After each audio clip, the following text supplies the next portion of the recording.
Salut ma petite noisette. Aujourd'hui, je vais te parler d'un sujet qui est de plus en plus au cœur des débats, le gaspillage alimentaire. Pour commencer, qu'est-ce que le gaspillage alimentaire ? On définit ce gaspillage par une perte de nourriture initialement prévue pour la consommation humaine, et ce, à toute partie de la chaîne alimentaire. Aujourd'hui, le gaspillage alimentaire est autant un problème environnemental que sociétal, sanitaire, économique et planétaire. Dans un premier temps, il est déjà important de savoir quels sont les 3 pays gaspillant le plus de nourriture. En première position, nous retrouvons les États-Unis, suivis de près par la Chine et en troisième position, la France. Si on regarde la production mondiale en milliards de tonnes, on voit que pour une production de 3,9 milliards de tonnes de nourriture, on en gaspille 1,3 milliard de tonnes, c'est-à-dire à peu près un tiers de la production. Ces pertes représentent 3,3 milliards de tonnes de CO2 rejetées dans l'atmosphère. On estime que les pertes alimentaires dans l'Union européenne atteignent 87,6 millions de tonnes, c'est-à-dire en moyenne 173 kg de pertes par habitant. Ceci représente 15,7% de pertes par rapport à la quantité produite initialement. Si on se penche sur la France maintenant, on estime un gaspillage alimentaire égal à 10 millions de tonnes, c'est-à-dire 20% de la nourriture produite. Par ménage de 4 personnes, on estime ainsi 150 kg de pertes. L'entièreté du gaspillage alimentaire français représente 16 milliards d'euros de perdus et 15 millions de tonnes de CO2 rejetées dans l'atmosphère.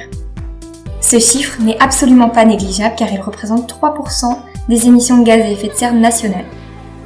Connaître les chiffres, c'est bien, mais il est d'abord important d'identifier où est-ce qu'au sein de la chaîne alimentaire on trouve les plus grosses pertes.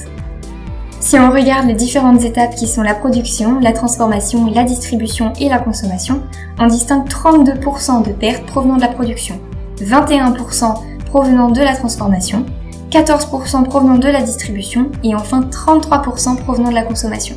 Ici, tu peux voir que les plus grosses pertes viennent de la consommation et de la production.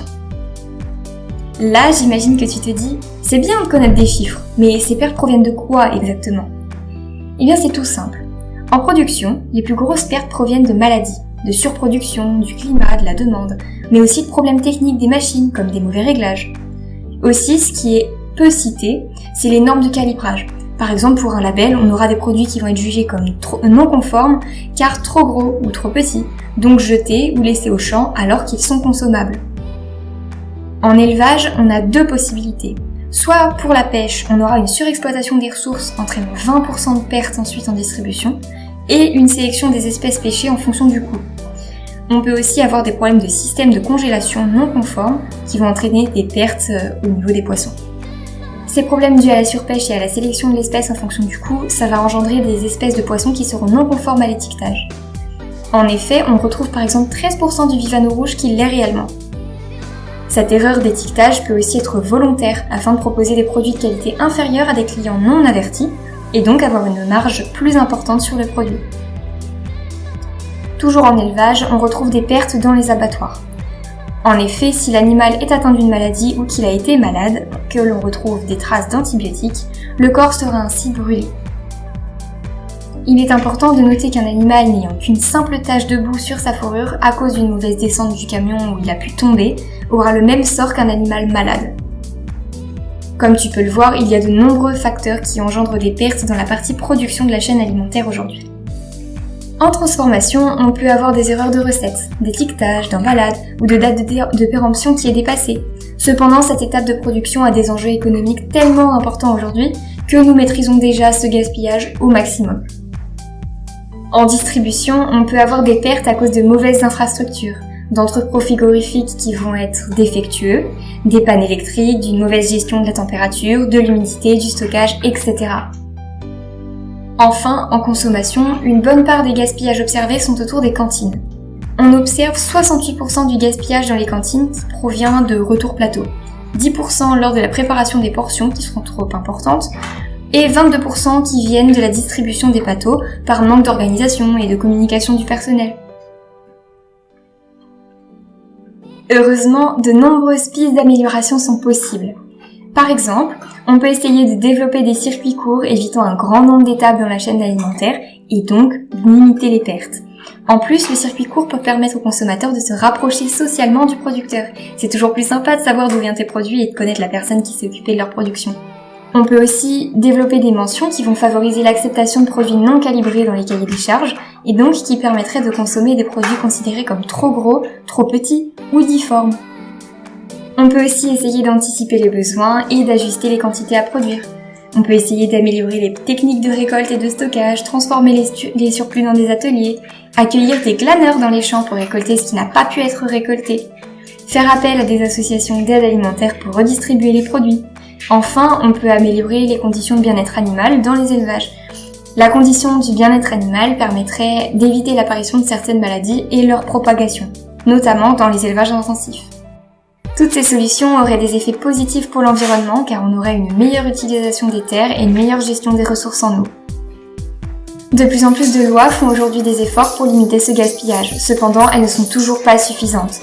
Pour en citer quelques-unes, on a la loi anti-gaspillage qui incite de diviser par 2 le gaspillage par rapport à 2015 dans toute la chaîne alimentaire d'ici 2025 à 2030.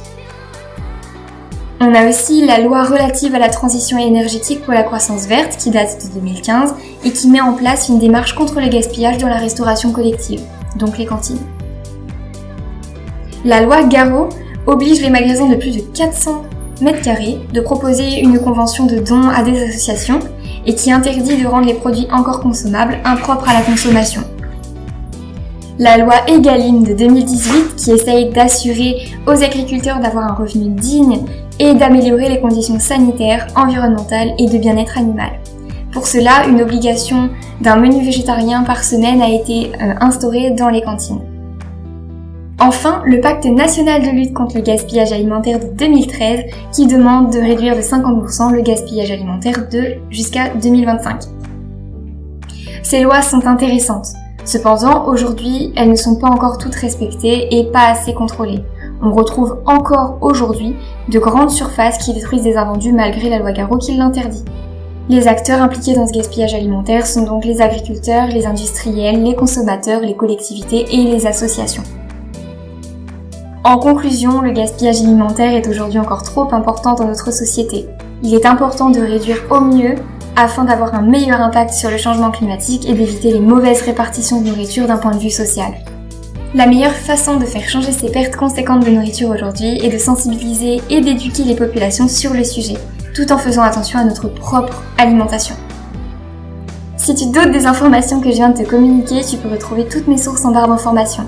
Aussi, je te mets un lien YouTube d'un petit reportage très intéressant sur le sujet, donc n'hésite pas à aller le regarder. Si ce sujet t'a intéressé, n'hésite pas à me laisser un petit commentaire pour donner ton avis, un petit pouce en l'air et à t'abonner pour plus de vidéos sur des sujets tout aussi intéressants. Sur ce, je te souhaite une très bonne journée ma petite noisette.